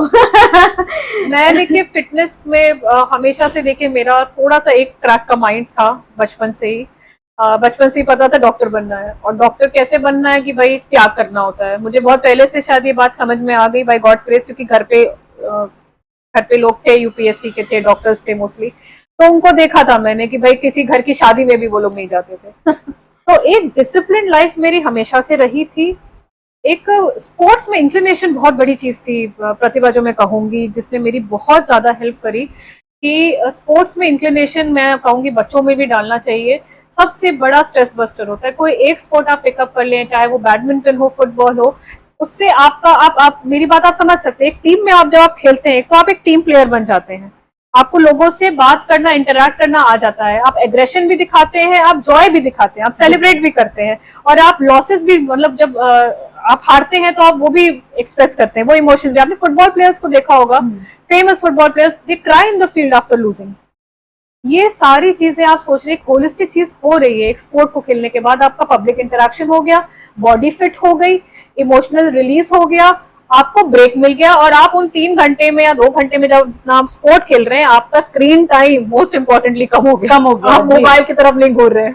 तो आपने फिजिकल हेल्थ का तो हमें बता दिया, मेंटल हेल्थ के लिए, एंजाइटी या स्ट्रेस या डिप्रेशन से बचने के लिए क्या करें, और आप क्या करते हैं? यही करती हूँ मैं। आई एम लाइक, आपको आपसे मेरा पहले भी है, हम लोग काफी साल से एक दूसरे को जानते हैं, हमेशा फिटनेस की तरफ रुझान रहा है। कोई भी, if it is a hard day, कोई डिफिकल्ट डे होता है या कुछ ऐसा होता है, मैं सारी वो एनर्जी अपनी फैमिली पे निकालने की जगह चुपचाप जिम चली जाती हूँ या बाहर की रनिंग करती हूँ। उससे मेरा स्ट्रेस थोड़ा, जो अकेले का जो टाइम है, उससे मेरा चीज सॉल्व हो जाती है। जिम में और लोग दिखते हैं तो मुझे ह्यूमंस दिख जाते हैं, इंटरेक्शन हो जाता है, तो दोनों ही का मैं एक बैलेंस रखती हूँ कि मुझे जरूरी होता है। बेसिकली अपनी केयर करके आप खुद को खुश रख रहे हो। बिल्कुल, सेल्फ केयर। ठीक है। It's a good thing. Physically भी हम अपनी मेंटल हेल्थ को कंट्रोल कर सकते हैं, जरूरी नहीं है कि इंटरेक्शन भी मेरा ऐसा रहता है कि आप एक मैकेनिकल डॉक्टर की तरह नहीं, मैं उनसे मैं पूछती हूँ कि हॉबीज क्या हैं, डाइट में क्या, अच्छा नाश्ते में क्या करके आए हैं। एक पर्सनल इंटरेक्शन से उनके बारे में पता चलता है, तो पेशेंट भी, रिलक्टेंस पेशेंट की चली जाती है, कंफर्टेबल हो जाती है, फिर वो भी मेरे बारे में पूछते हैं कि अच्छा डॉक्टर साहब आपके कितने बच्चे हैं, बच्चा क्या करता है। तो ऐसे में आपका इंटरेक्शन भी हो गया, तो वर्क आपका खुशी देने लगा, आपको स्ट्रेस नहीं दे रहा। जैसे आप बाहर जाते हैं, तो क्या आप तो ओरल सर्जन है, आपने बोला कि बाहर का फूड नहीं खाना, तो क्या आप बाहर पार्टी नहीं करते हो, आप बाहर खाना नहीं खाते हो? मैं बहुत खाती हूँ बाहर का खाना, बिल्कुल खाती हूँ, लेकिन मैंने एक 80-20 रूल बना के रखा है, और बिल्कुल बना के रखा है। पार्टीज में 80-20 रूल का मतलब है, मैं हफ्ते में 5 दिन जो है मैं हेल्दी घर का खाना खाती हूँ। और घर का खाने का मतलब घर का खाना, अगर पूरी कचौड़ी भी बनी है, मेरे घर पे बनी है, मुझे खाना पसंद है और मैं खाती हूँ, ठीक है। और वो जो बाकी का जो 20 है, मैं अपने आप को स्पॉइल करती हूँ, लेकिन मैं ओवरडू कभी नहीं करती।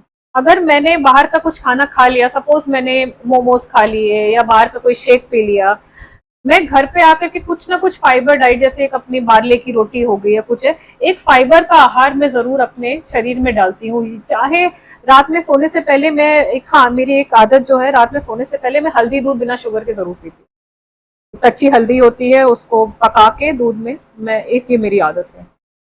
बिकॉज हल्दी मतलब कुछ इम्यूनिटी भी है, पेशेंट एक्सपोजर भी होता है, कोई खांस रहा है, कोई कुछ है, उनको कोई प्रॉब्लम है, तो एक मेरी अंदर की इम्यूनिटी भी बनी रहती है। जी जी। बात करते हैं टीथ व्हाइटनिंग की। जैसे कई लोगों के पीले दांत होते हैं जी, तो डॉक्टर के पास जाते हैं, तो क्या उसके लिए टीथ व्हाइटनिंग टूथपेस्ट यूज करना चाहिए या इसका और भी कोई इलाज होता है? देखिए टीथ व्हाइटनिंग टूथपेस्ट मैं रिकमेंड नहीं करूंगी।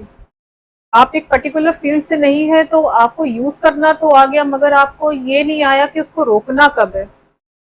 एंड अपने स्टेटमेंट में रिपीट करूंगी, किसी भी चीज की अति खराब होती है।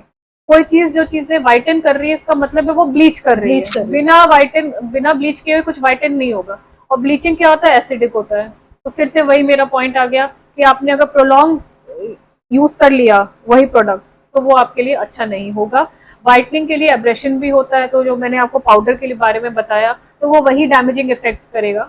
कंपनीज को या बताना तो नहीं चाहिए, मगर कहीं उनको अपना प्रोडक्ट बेचना है। बेचना है। आजकल मतलब रेपिटेटिव एक लूप पे एड्स आती हैं कि पीले दांतों को जल्दी से सफेद करो, टीथ वाइटनिंग टूथपेस्ट आजकल एक न्यू ट्रेंड आता जा रहा है ना। बिल्कुल। तो इसीलिए मैं जानना चाहती थी कि क्या हमें उसको बिना डॉक्टर के सजेशन के भी यूज कर लेना चाहिए, बिकॉज एड आती है तो हम यूज करते हैं। नहीं हम एड देखते हैं तो हम कहते हैं यार मेरे भी तो दांत पीले हैं, मैं टूथ वाइटनिंग आप टूथपेस्ट ले देख रहे आता हो हूँ। कौन सी मानसिकता फैला रहे हैं। एक तो हम साउथ एशियंस हैं, हम लोग इंडियंस हैं। Yes, हम लोग के yes. दांत बिल्कुल सफेद हमेशा जेनेटिकली नहीं है। जेनेटिकली हमारी बनावट ऐसी है कि हमारा जो स्किन का कॉम्प्लेक्शन है वो उसमें थोड़े से हल्के पीले दांत अच्छे लगेंगे, बिल्कुल सफेद दांत अननेचुरल लगते हैं। बिल्कुल ठीक है। तो एक मानसिकता पहली बात तो वो फैलाई जाती है कि देखो कितने बुरे लग रहे हैं पीले दांत।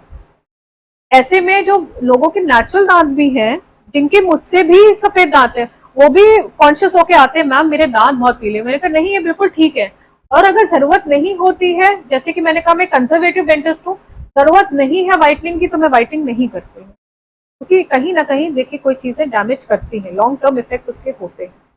तो हमें यूज नहीं करना चाहिए बेसिकली। नहीं। अभी मैंने ये तो जान लिया है, हमारे दर्शकों ने भी ये जान लिया है कि टीथ वाइटनिंग एक बहुत बड़ी प्रॉब्लम है और हमें वाइटनिंग वाले टूथपेस्ट नहीं यूज करने। हमारी स्माइल में ना एक प्रॉब्लम और है, हमारे दांत बहुत बाहर को आते हैं।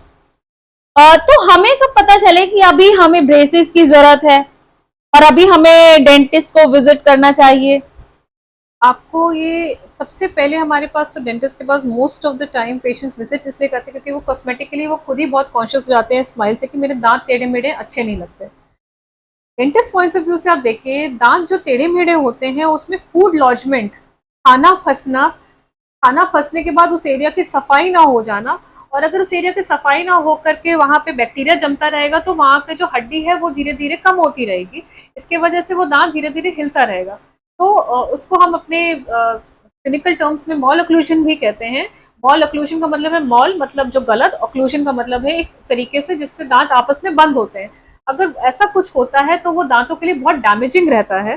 तो अगर टेढ़े मेढ़े दांत हैं, और आपको ये भी पता चल जाएगा कि जहाँ टेढ़े मेढ़े दांत स्पेशली लोअर एरिया में, आगे के एरिया में, वहां पे आपके जो गम्स की लाइन है वो भी नीचे होने लगेगी, धीरे धीरे दांत भी हिलने लगेंगे, आपको हिलते हुए दांत महसूस होंगे, खाना ज्यादा फंसता होगा, टेंडेंसी टूवर्ड्स कैविटेशन, कीड़े ज्यादा लगेंगे ऐसे दांतों में। तो अगर दांत टेढ़े मेढ़े हैं, जैसे कि मैंने बताया कि खाना ज्यादा फंसेगा, उस वजह से ये सारी प्रॉब्लम आपस में जुड़ी हुई है। तो डेंटिस्ट पॉइंट ऑफ व्यू से अगर दांत टेढ़े मेढ़े, अगर आपको कॉस्मेटिकली भी बॉदर नहीं करे, मगर आपके डेंटल सर्जन कुछ ना कुछ देख रहे होंगे कि भाई दांत घिस ज्यादा रहे हैं, जल्दी एब्रेड हो जा रहे हैं, फ्लैट हो जा रहे हैं दांत, ऐसे रीजंस आपको पॉइंट आउट करेंगे, तो आपको ये समझने की जरूरत है कि आपको ब्रेसेस ऐसे केसेस में भी जरूरत है, चाहे दांत सुंदर भी लग रहे हो आपके आगे। जी जी। बच्चों में भी हमने देखा है ना कि जैसे न्यूबॉर्न्स के दांत आते हैं, थोड़ा हम न्यूबॉर्न से आगे जाते हैं, लाइक 10 इयर्स हो गया, 12 इयर्स हो गया, हमारा एक दांत आ गया, बच्चों का उसके पीछे ही आगे एक दांत और आने लग जाता है। तो ऐसे केसेस में क्या हमें दांत रिमूव करवाना चाहिए, एज इट इज उसे छोड़ दें, वो अपने आप टूटी जाएगा? नहीं प्रतिभा जी, हर बच्चा यूनिक होता है। जैसे कि जो आपने स्टेज मुझे बताई है, 6 से 12 साल की जो उम्र है उसको मिक्स डेंटिशन फेज कहा ही जाता है। अब मिक्स डेंटिशन फेज जैसा कि टर्म बता रहा है, दूध के दांत अपने कुछ दूध के दांत जो है वो निकलना चालू हो जाते हैं, निकलने का मतलब उखड़ना चालू हो जाते हैं, और जो आपके परमानेंट दांत हैं वो आते हैं, तो उसको मिक्स डेंटेशन कहते हैं। अब उनकी एक साइकिल होती है, बायोलॉजी ने मतलब सेट करी हुई है, नेचर में एक साइकिल होती है कि भाई एक स्टेज पे इस दांत को निकले तो फिर दूसरा दांत उसके जगह आए। कहीं ना कहीं due to food habit, thumb sucking, mouth breathing, बहुत सारी प्रॉब्लम्स है बच्चों में, जिसकी वजह से कोई इरप्टिव पैटर्न यहाँ से वहां हैम्पर हो जाता है। भाई दांत इतने सारे, कहीं ना कहीं तो गड़बड़ होनी है। ठीक है, तो कभी कभार दांत नहीं निकला, वो वाला दांत अपने स्टेज पे नहीं निकला और दूसरा वाला दांत चाहे जल्दी आ गया या सही टाइम पे आया, मगर एक दांत नहीं निकला पुराना वाला, तो वो आ गया पीछे की जगह लेता है। मोस्ट ऑफ द टाइम ये चीजें सेल्फ कंटेनिंग होती हैं, अपने आप ठीक हो जाती हैं। मगर अगर बच्चे का जेनेटिक मेकअप ऐसा है या हैबिट्स परसिस्टेंट हैं, थंब सकिंग की, माउथ ब्रीथिंग की, नेल बाइटिंग की और बहुत सारी हैबिट्स होती है, माउथ प्रॉपिंग की हैबिट्स होती है बच्चों की, अगर वो कंसिस्टेंट है तो कहीं ना कहीं ये प्रॉब्लम हो सकती है। या बहुत बहुत कॉमन चीज है, बच्चा खेल रहा है और इसी एज ग्रुप में बच्चे गिरते बहुत है, प्रीति, आगे के टूटे हुए दांत बच्चों के बहुत कॉमन है। तो इसी स्टेज पे होता है कि अगर ट्रॉमा हो गया है दांत को, तो कई बार वो अपनी नेचुरल इरप्शन वाली साइकिल कंप्लीट नहीं करके वहीं पे वो फंस जाता है और वो इरप्ट नहीं हो पाता, और जो नया दांत जो आ रहा होता है परमानेंट दांत, वो आगे या पीछे निकलता है। बिल्कुल। तो इस चीज में डेंटिस्ट ही आपको, हर यूनिक केस होते हैं सारे, वही आपको बताएंगे कि ऐसे केस में क्या दांत निकालना चाहिए, और अगर डेंटिस्ट ने बताया तो उनकी बात माननी पड़ेगी। जी जी। एक एज में आके ना हमारे विजडम टीथ जो होते हैं, जिसे हम अपनी अकल दाढ़ कहते हैं, वो भी निकलवाई जाती है। बिल्कुल। और जैसे हमारी विजडम टीथ तो हम तभी निकलवाते हैं ना जब वो खराब होने लग जाते हैं, तो उनको निकलवाने से कोई परेशानियां आती हैं? बिल्कुल भी नहीं। पहली बात तो विजडम टूथ का वेट नहीं करना चाहिए कि वो खराब हो उसके बाद आप निकालें। जी, ऐसा क्यों? विजडम टीथ जो है आपके खाने में most of the time 99% of the population में विजडम टीथ की जगह ही नहीं है। हमारे जॉ स्ट्रक्चर्स छोटे होते जा रहे हैं आने वाली जनरेशन में। तो विजडम टीथ, जैसे कि हमें पूंछ की जरूरत नहीं है, वैसे ही हमें तीसरे मोलर की जरूरत नहीं है। लेकिन अगर हो जा रहे हैं इरप्ट, तो या तो उनको एक छोटी स्टेज पे ही निकाल दिया जाए। जो बच्चे छोटे होते हैं जब इरप्ट ही होना चालू हो जाते हैं, 18 से 23 साल मोस्टली उम्र होती है, तो उसमें ही इरप्ट जब हो रहे हो तो हटा दिए जाए। और अगर बढ़ रहा है, वहाँ उसमें कीड़े लगने का वेट करेंगे या आगे का वेट करेंगे, तो उतनी ही आपकी सर्जरी थोड़ी सी कॉम्प्लिकेटेड हो जाएगी। तो क्या इससे हमारे फेस के स्ट्रक्चर में भी फर्क पड़ेगा? अगर दांत इन्फेक्टेड है तो सूजन या इन्फेक्शन से आपको फर्क पड़ सकता है, टेम्परेरी होता है, लेकिन जब निकल जाता है तो पूरी हीलिंग हो जाती है। तो ये विजडम टीथ हमारे फेस में कितने होते हैं? Like 4 corners? तो 4 होते हैं हर एक कॉर्नर पे एक, हाँ, आखिरी मोलर। तो मैं यही जानना चाह रही थी, किसी के तो निकलते भी नहीं है। ओह किसी को विजडम आती नहीं है। हाँ, मेरी नहीं आई है, मेरी ऊपर की 2 विजडम आई नहीं है, नीचे की दोनों उखाड़ दी गई है। एटलीस्ट हाफ विजडम तो है। आधी विजडम है। ठीक है, अच्छा है कि मतलब विजडम टीथ हमें पहले ही निकलवा लेने चाहिए जी। तो क्या इसके लिए हम जैसे ही निकल आए हम तुरंत जाके निकलवा लें, या हम वेट भी कर सकते हैं? इसमें कोई नुकसान तो नहीं आएगा? नुकसान नहीं हो रहा है, आपको परेशानी नहीं हो रही, चीक बाइट नहीं हो रही, और खाने में मदद कर रहा है। मोस्ट इंपॉर्टेंटली सबसे बेस्ट जज आप अपनी बॉडी के, आप देखिए अगर उस दांत से आप खा रहे हैं तो आप उसको वहीं पे रखिए। लेकिन अगर लग रहा है कि कीड़ा लगने वाला है, उसकी सफाई नहीं हो पा रही है, या बार बार मेरे गम्स में और मेरे गाल कट रहे हैं और गम्स में वहां पे सूजन हो रही है, खून निकल रहा है, तब आपको डेफिनेटली वहां से लोकली बदबू आ रही है आपको, तो आपको वो निकलवा लेना चाहिए। टीथ हेल्थ के लिए आपने बहुत सारे हमें फ्रूट्स बताए थे जी, और बहुत सारी आपने चीजें भी बताई हैं। गम हेल्थ को हम कैसे मेंटेन करके रखें? गम हेल्थ भी उसी वजह से, वही चीज है, जो चीज कोलाजन का टर्नओवर बढ़ाएगी उससे गम हेल्थ सही रहेगी।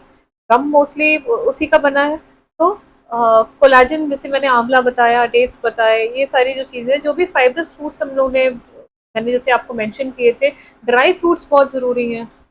हम लोग बहुत इग्नोर करते हैं ड्राई फ्रूट्स, है ना, तो वो बहुत जरूरी है। तो ये सारी चीजें आपको, जो टीथ को हेल्दी रखेंगे वो गम्स को भी आपके हेल्दी रखेंगे। सारा इंटरकनेक्टेड है। कुछ ना टेक्निक्स होती हैं हम यूज करते हैं घर में, घरेलू टेक्निक्स हैं हमारी जी, जैसे कि नमक को और सरसों के तेल को हम मिक्स करके अपने टीथ को वो करते हैं ताकि हमारे टीथ वाइट हो जाएं। जी, ऑयल पुलिंग भी आई थिंक इसे कहते हैं, ये हाँ। भी करते हैं। तो क्या ये करना चाहिए? हेल्दी है? इससे हमारे दांत पीले तो नहीं होते हैं? नहीं नहीं, बिल्कुल हेल्दी है। अगर mustard oil, as far as आप मस्टर्ड ऑयल यूज कर रहे हैं, वो अडल्टेटेड नहीं है। पहली बात तो वो पीलापन ना छोड़ जाए। आपकी हल्दी हम लोग यूज करते हैं जो पैकेट्स में आती है, वो पीलापन छोड़ जाती है। नेचुरल हल्दी के बारे में आपने सुना होगा। नेचुरल हल्दी को अगर आप धो करके आप सूरज में आप उसको दिखा देते हैं तो हल्दी का दाग बिल्कुल ही निकल जाता है। उससे पता चलता है कि हल्दी नेचुरल है आपकी, अडल्ट्रेटेड है। मगर आजकल ऐसा नहीं होता, तो गुड लक विद दैट कि आपको मस्टर्ड ऑयल सही मिले और आप पीलापन हटा पाए। अदरवाइज अगर अडल्ट्रेटेड है और अलग से ऐड किया गया उसको और दिखाने के लिए, गोल्डन या काला कलर दिखाने के लिए, तो वो आपके दांतों को डैमेज ही करेगा। बेसिकली टेक्निक अच्छी है, यूज करो, बट ये ध्यान रखो कि चीजें कुछ सही भी हो। मिक्स, हाँ चीजें ठीक है। कोकोनट ऑयल, बिल्कुल। वर्जिन कोकोनट ऑयल जो आता है उससे भी कूलिंग होती है। बेसिकली इन सब का कॉन्सेप्ट एक ही है कि आपका जो लिक्विड है वो हर एक जगह पे जाएगा, ऑयल की वजह से लुब्रिकेशन बढ़ता है और गम्स की मसाजिंग होती है। सॉल्ट नेचुरल ऑस्मोसिस से इन्फ्लेमेशन को हटाता है। तो बहुत अच्छा कॉन्सेप्ट है। इनफैक्ट सिर्फ यही कॉन्सेप्ट नहीं है, वार्म वाटर सलाइन, सेंधा नमक के साथ गरारे, बहुत डेंटिस्ट ने आपको बताए होंगे, वो बहुत अच्छा है। फिटकरी, सही यूज फिटकरी का, ओवर यूज करेंगे तो फिटकरी से बहुत छाले भी हो सकते हैं, केमिकल बर्न्स हो सकते हैं। सही फिटकरी यूज करके आप फिटकरी के पानी से भी करना है। तो ये सब बहुत अच्छे ट्रेडिशनल है, मगर खुद भी मैंने अपनी फैमिली में यूज किए हैं, बहुत अच्छे बेनिफिट्स हैं। एक एक टिप और होती है कि लाइक अगर हमारे टीथ में पेन हो रही है, मतलब ऐसे नहीं है कि कैविटी ही हो गई है, नॉर्मली भी कभी कभी पेन हो जाती है जी। तो कहते हैं कि लौंग को पानी में उबाल के नमक डाल के उसका कुल्ला कर लो, या लौंग को दांत के बीच में रख लो, उससे दर्द चली जाएगी। जी। तो ये भी क्या सही टेक्निक है, इसका हम यूज कर सकते हैं? देखिए, लौंग का यूज डेंटिस्ट्री में भी होता है, क्लोव ऑयल यूज होता है डेंटिस्ट्री में। इट्स अ पल्प ऑक्सीडेंट, मतलब पल्प को रिलीव करने के लिए यूज होता है। लेकिन अगर डिजीज है, और mostly pain is a sign of disease, pain एक साइन है, अगर मैं दर्शक समझ पा रहे हैं, एक बॉडी का इशारा है कि बहुत हो गया, अब मैं नहीं झेल पा रहा हूँ, इसलिए मैं तुम्हें साइन कर दे रहा हूँ कि भाई प्लीज कुछ करो। अगर बॉडी पेन की स्टेज में पहुंच चुकी है तो फिर तो आपको डॉक्टर को वो करना पड़ेगा। हाँ, कोई इमरजेंसी है, डॉक्टर बहुत दूर है, तो आप ग्लोव यूज कर सकते हैं। जी जी। ये जो हम जब अपने दांत निकलवाने जाते हैं जी। तो हमें सजेस्ट करते हैं सभी डेंटिस्ट की ये फिलिंग करवानी चाहिए या वो फिलिंग करवानी चाहिए, तो फिलिंग जो है जी, वो कौन सी सबसे अच्छी रहेगी? कि आजकल बायोसिरामिक फिलिंग्स आने लग गई हैं, नेचुरल फिलिंग्स आने लगी हैं जो व्हाइट कलर की होती है, जिसमें फ्लोराइड रिलीज होता है। ब्रांड का नाम नहीं लूंगी, लेकिन हम लोग सब अपने क्लिनिक्स में टॉप नॉच ब्रांड्स ही लगाते हैं। अच्छे यूएस एफडीए अप्रूव ब्रांड्स हैं जिनकी रिसर्च होती है सालों साल, फिर वो ब्रांड्स यूज होते हैं। एक चीज जो नहीं लगानी चाहिए वो मैं जरूर बताऊंगी, प्लीज चांदी की फिलिंग ना कराएं। चांदी हैवी मेटल है, मर्करी मेन इंग्रेडिएंट है। हैवी मेटल कैंसर से रिलेटेड है, वो आपको ऑलरेडी पता है। और तो और जो मेटल होता है उसमें टेंडेंसी होती है एक्सपैंड और कॉन्ट्रैक्ट करने की due to change in temperature. Enamel एक दांत जो है एक सख्त ऑर्गन है, उसमें अगर आपने एक ऐसी चीज डाल दी जो एक्सपैंड और रिलैक्स कर रही है टेम्परेचर से, तो लॉन्ग टर्म मैंने जो देखा है ऑलमोस्ट अपने बहुत सारे केसेस में कि लॉन्ग टर्म वो दांत फ्रैक्चर पे ही जाते हैं। तो अपने दांतों को बचाएं, चांदी की फिलिंग ऑब्सोलीट हो चुकी है, अब ना कराएं। जैसे बुजुर्ग लोग हैं, एल्डर लोग हैं, वो लोग डेंटल इम्प्लांट्स के लिए जाते हैं, तो दो तरह के इम्प्लांट्स बताए जाते हैं। एक तो होते हैं कि परमानेंट वाले तुम करवा लो, एक होते हैं कि जो डेंचर्स आप निकाल के रख सकते हो फिर लगा सकते हो। तो आप क्या सजेस्ट करेंगे, कौन से किस तरफ जाना चाहिए हमें? देखिए मैम, इम्प्लांट का मतलब होता है कोई चीज जो बॉडी में स्क्रू करके अंदर डाली हो, तो वो इम्प्लांट है। डेंचर इम्प्लांट में नहीं आते, डेंचर एक रिमूवेबल सब्सटेंस है, वो इम्प्लांट्स में नहीं आएंगे। डेंचर जो है मैं बिल्कुल भी रेकमेंड नहीं करती हूँ। क्यों? क्योंकि आपकी जो सतह है, चाहे वो स्किन हो गई, म्यूकोसा हो गई, वो हर 7-8 दिन में रिकवर करती है। हमें पता है टर्नओवर होता है, सेल का टर्नओवर होता है। डेंचर उस दिन की नाप का बना है। 7-8 दिन के बाद एल्डरली हमारे कंप्लेन नहीं करते, बहुत ही इनोसेंट जनरेशन थी वो, शिकायत कभी नहीं करते, मगर कहीं ना कहीं आपने देखा होगा मल्टीपल अल्सर, डाइट कम हो जाना, अचानक डेंचर के 1 साल के अंदर 5-5, 6-6 किलो वजन कम हो जाना, ये सब एक इशारा है कि अब डेंचर जो है ऑब्सोलीट हो गया है। Implants are a new thing, implants लगवाने चाहिए। और जितने नेचुरल दांत है, लेकिन मैं ये कहूँगी कंजर्वेटिव डेंटिस्ट के होने के तौर पे कि इम्प्लांटोलॉजिस्ट भी हूँ मैं, जहाँ जरूरत है वहां इम्प्लांट्स लगवाइए। अगर नेचुरल दांत है तो प्लीज उसमें हर कोशिश करिए बचाने की। इनफैक्ट फेल्ड रूट कैनाल्स भी री रूट कैनाल होके बचा दिए जाते हैं, हम लोगों ने बचाए अपने क्लिनिक पे। जिन दांतों को एक्सट्रैक्शन के लिए बोल दिया गया था उन दांतों को भी बचाया हुआ है। तो ये तो कोई नई टेक्निक आप बता रहे हैं कि अगर रूट कैनाल भी मतलब निकालना पड़ रहा है, उस दांत को भी आप रूट कैनाल से बचा सकते जी हैं? जी जी।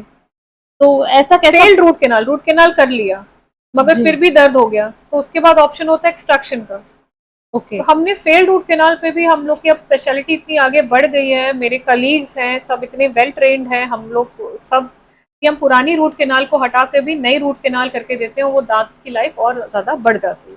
तो रूट कैनाल का फेलियर का मतलब सिर्फ एक्सट्रैक्शन नहीं है, लेकिन एक और चीज है, आप समय पे आइए जी। समय सीमा मत लांगे कि दांत ही हिलने लगा और टूट गया और क्राउन निकल गया, फिर आप 4 साल के बाद आ रहे हैं। ऐसे में डॉक्टर कोई मैजिक वॉन्ड नहीं चला सकता।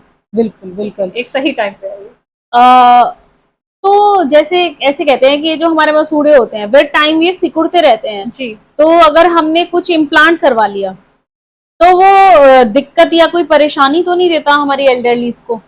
नहीं, इनफैक्ट जो बोन है, अगर दांत नहीं होता है तो बोन धीरे धीरे वहां की चली जाती है। इस वजह से इम्प्लांट जो है वो बोन बांध के रखता है।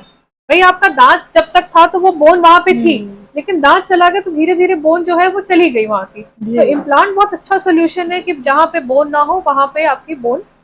तो आई थिंक इम्प्लांट्स तो हैं वो ज्यादा बेनिफिशियल हैं अगर देखा जाए दोनों को कंपेयर करके तो। बिल्कुल, डेंचर तो बिल्कुल ऑब्सोलीट है। हम लोग को मतलब अगर बहुत ज्यादा जरूरत ना हो या फाइनेंशियल प्रॉब्लम्स भी बहुत बड़ी चीज है। देखिए डेंटिस्ट्री में फीस की बहुत बड़ी प्रॉब्लम है, इंश्योरेंस नहीं है हमारे देश में अनफॉर्चुनेटली। इसका ये भी पॉइंट आप अपने इस चैनल में बताइए कि इंश्योरेंस डेंटल का बहुत ज्यादा जरूरी है। और हम लोग की मेन पॉपुलेशन जो है वो बेनिफिट ही नहीं कर पाती है इस डर से, क्योंकि सारे जो मिडिल क्लास लोग हैं वो नहीं अफोर्ड कर पाते। Dentistry is expensive, good dentistry is expensive because it comes with quality. आप मटेरियल बाहर का लगा रहे हैं जो टेस्टेड है, लेबोरेटरी टेस्टेड है, जिसके ऊपर रिसर्च पेपर्स हैं, हजारों रिसर्च पेपर्स हैं, वो कॉस्ट में आता है। वो डेंटिस्ट की जेब में भी भारी पड़ रहा है और वो डेंटिस्ट आपको डिलीवर कर रहा है after hours of hard clinical work. तो डेंटिस्ट्री मैम एक्सपेंसिव हो जाती है। इस वजह से देश में हम लोग के डेंटल इंश्योरेंस बहुत ज्यादा नेसेसिटी हो गया है, जो बाहर की कंट्रीज में है। जी जी। और आई थिंक ये आपने बहुत अच्छा पॉइंट रेज करा है। बड़े बड़े हॉस्पिटल्स में या गवर्नमेंट हॉस्पिटल्स में ही करके आई थिंक डेंटिस्ट्री डेंचर्स को, क्योंकि ये जब प्रॉब्लम आती है तब वहां पे हमारे पास फाइनेंशियल इश्यूज होते ही हैं। हम एक ऐसी एल्डरली एज पे हैं जहाँ पे हम इतना एक्सपेंस खुद से नहीं उठा सकते। बिल्कुल बिल्कुल। तो कहीं ना कहीं इस चीज को भी इंश्योर्ड होना चाहिए, बहुत जरूरी है। It's the need of the time. Yes. बहुत अच्छा लग रहा है आपसे बात करके। ऐसे मन कर रहा है कि आपसे ये भी क्वेश्चन पूछ ले, क्योंकि डेंटल हेल्थ के लिए जी कहीं पर भी इतनी नॉलेज नहीं है और तुम गूगल पे कितना ही सर्च कर लोगे राइट आंसर तो नहीं मिलते हैं। नहीं इनफैक्ट मैं परेशान हूँ, पेशेंट्स को रियल चीजें थोड़ी सी डिफरेंट होती हैं और जो गूगल पे सर्च करके आते हैं वो बहुत डिफरेंट होता है। हाँ, क्योंकि मिथ्स इतने सारे हैं जी, टिप्स इतने सारे हैं जी, मगर किससे पूछें? और टिप्स भी गलत नहीं है। देखिए मेरे पर्सनल एक्सपीरियंस के हिसाब से मैंने टिप डाल दिया, लेकिन वो हो जरूरी नहीं है आपके साथ भी वो मैच करे। बिल्कुल बिल्कुल। तो जल्दी से आपके साथ एक रैपिड फायर राउंड खेलते हैं। जी बिल्कुल। ताकि आपसे हम और अच्छी अच्छी बातें जान पाए। तो मेरा पहला क्वेश्चन होगा आपसे कि मुझे डेंटल एग्जाम की जरूरत कब है?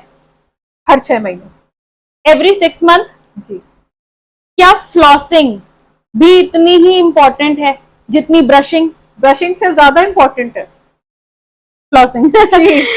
मुझे टीथ व्हाइटनिंग करवानी चाहिए या नहीं? अगर डॉक्टर ने बोली तो करवाइए, वैसे नहीं। वैसे मैं आपसे बात कर पा रही हूँ, आपको बिल्कुल भी जरूरत नहीं है। टूथपेस्ट खरीदते समय क्या सबसे इम्पोर्टेंट है? फ्लोराइड। फ्लोराइड्स, इसको चेक करना है हमने जी। ब्रशिंग कैसे करें? गोल घुमा के थोड़ा सा समय दीजिए, एक एक क्वाड्रेंट को यूज करिए। पहले अपर राइट करिए, फिर अपर लेफ्ट करिए, फिर जैसे भी आपको पसंद आए, जो सीक्वेंस आपको पसंद आए, मगर चारों क्वाड्रेंट यूज करिए। गोल गोल गोल अपने सॉफ्ट ब्रिसल ब्रश को गोल घुमा करके, ब्रिसल्स हल्के से गम्स की तरफ जा रहे हो ताकि गम्स की जो लाइनिंग है वो भी साफ हो रही हो। एक एंगुलेशन 45 डिग्री का एंगुलेशन बना रही हो दांत और गम्स के उसमें। और बहुत इंपॉर्टेंट जो बहुत लोग नहीं करते हैं, टंग क्लीनिंग और गम्स की मसाज और तालू की क्लीनिंग। आपके दांत सिर्फ साफ करने से सिर्फ मुंह की सफाई नहीं होगी, टंग, तालू, जो आपके गाल है, इन सब की पूरी अच्छे से सफाई होनी चाहिए। रिंसिंग बहुत बार होनी चाहिए। आप ठीक है। टीथ हेल्दी रखने के लिए डाइट में मोस्ट इम्पोर्टेंट आप बता दीजिए क्या क्या लेना चाहिए? Fibre fibre fibre. किन फूड्स में मिलेगा?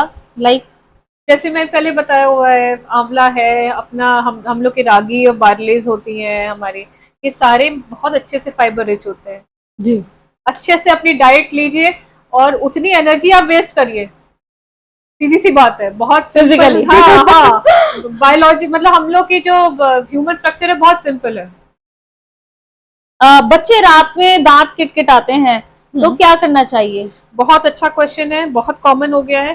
दांत किटकिटाना फोरमोस्ट साइन है एंजाइटी का। मोस्ट ऑफ द टाइम मेट्रोपॉलिटन्स में वर्किंग पेरेंट्स होते हैं, लोनलीनेस, एंजाइटी, अपनी बातों को शेयर ना कर पाना, और भी रीजंस है। पहली बात तो स्ट्रेस सबसे कॉमन रीजन है, उसको ब्रक्सिज्म कहते हैं हम अपनी मेडिकल लैंग्वेज में। बच्चों में भी बहुत कॉमन हो गई थी, पहले तो मिडिल एज एडल्ट्स में कॉमन थी, लेकिन आजकल बच्चों में भी बहुत कॉमन है। सबसे इम्पोर्टेंटली बच्चों की child loneliness, lack of sibling हो गया है आजकल, सॉरी, एंजाइटी हो गई, स्ट्रेस हो गया, प्रेशर ऑफ द पेरेंट, या पेरेंट्स का उनमें से किसी का बिहेवियर अच्छा ना हो, केयर टेकर का नेचर अच्छा ना हो, ये स्ट्रेस जो है ये सब मैं पिन पॉइंट करना चाहूंगी क्योंकि बहुत कॉमन हो गया है। सेकंड कॉमन रीजन पेट में कीड़े। ओके, ठीक है, सेकंड कॉमन, पेट में कीड़े, कुछ बाहर का खाना खा लिया, बाहर से ऑर्डर कर लिया और पेट में कीड़े हो गए, ये सारे कॉमन फैक्टर्स हैं। सेंसिटिव टीथ्स को कैसे ट्रीट करें, मतलब कैसे उनका ध्यान रखें? अगर सेंसिटिविटी ज्यादा बढ़ गई है या चालू हुई है तो प्लीज आप डेंटिस्ट के पास आए, हमारे पास पूरा पूरा तरीका है उसको हर स्टेज पे बचाने का। लेकिन सबसे बेस्ट मैं कहूंगी किसी भी बीमारी में, डेंटल ही नहीं, आपको जब इनिशियली प्रॉब्लम हो रही है, इतनी डिजीजेस बढ़ गई हैं कि अब आपको डॉक्टर के पास जाकर के एटलीस्ट एक सरसरी निगाह से डॉक्टर चेक कर लेगा अपने नजरिए से और आपको एक सही टाइम पे बता देगा वो प्रॉब्लम। जी, बहुत अच्छा लगा आपसे बात करके। मुझे भी और ऐसा लग रहा है ये सेशन कब आया कब चला गया मुझे पता भी नहीं चला। और बहुत अच्छे क्वेश्चंस पूछे आपने। और आई थिंक हमारे दर्शकों के लिए, हमारे व्यूअर्स के लिए भी ये उतना ही बेनिफिशियल रहेगा जितना बेनिफिशियल ये मेरे लिए था। और कुछ भी क्वेश्चंस आपको करने हो तो आप हमारे नीचे कमेंट्स में आप बता सकते हैं। और कैसा लगा ये भी हमारे कमेंट सेक्शन में बताएं, और लाइक करें, शेयर करें, सब्सक्राइब करें। इस इंफॉर्मेशन को सिर्फ अपने पास नहीं रखना है। और बहुत मेहनत कर रहे हैं आप एंड अच्छी चीजें, जागरूकता फैला रहे हैं हर चीज में, from finances to disease to conservative, हर चीज को आप जागरूक करें। आपके चैनल को मैंने देखा, इनफैक्ट मैं भी फॉलो करती हूँ, आप काफी समय से फॉलो कर रही हूँ। अच्छी जो रियल लाइफ से क्लोज चीजें हैं वो आपके चैनल पे आती हैं और मुझे बहुत अच्छा लगता है, बहुत रुचि है मुझे देखने में जिस चीज को आप एक्सप्लोर कर रहे हैं। Thank you so much. Thank you for inviting. YouTube पे इतना अच्छा कंटेंट डालना, ये ही बस एक मेरा मेन रीजन है। और वुमेन को अलग अलग जगह से लेकर आना कि लाइक वुमेन अब हर जगह है, वर्क कर रहे हैं, सिर्फ एक फील्ड नहीं है, बहुत सारे फील्ड्स हैं, उन फील्ड्स की नॉलेज देना, बस यही एक छोटा सा एफर्ट है मेरा। कि शायद औरत का हमारा प्राइमरी नेचर ही भगवान ने नर्चरिंग का बनाया, तो प्रतिभा जी नर्चर बहुत अच्छा करती है और औरतों को भी कि आप नर्चर कर रही हैं। हम लोग की जो नॉलेज है जो हम अपने क्लिनिक में ही अपने पेशेंट को ही बता पाते हैं, आप दुनिया को बताना चाह रही है, तो ये बहुत अच्छा एस्पेक्ट है। और आप लोग जो गेस्ट एज अ गेस्ट आते हैं, आप लोगों के लिए भी थैंक यू। इतनी इंफॉर्मेशन देना, हमें इसके लिए पहले डेंटिस्ट के पास जाना पड़ता, अपॉइंटमेंट लेनी पड़ती, अभी आप हमें फ्री ऑफ कॉस्ट अपनी इतनी प्रेशियस एडवाइस दे रहे हैं। Thank you so much. Knowledge सबसे अच्छी चीज होती है, सबसे स्ट्रॉन्ग एस्पेक्ट है। Thank you so much. Vedshala के सभी दर्शकों को हमारा नमस्कार।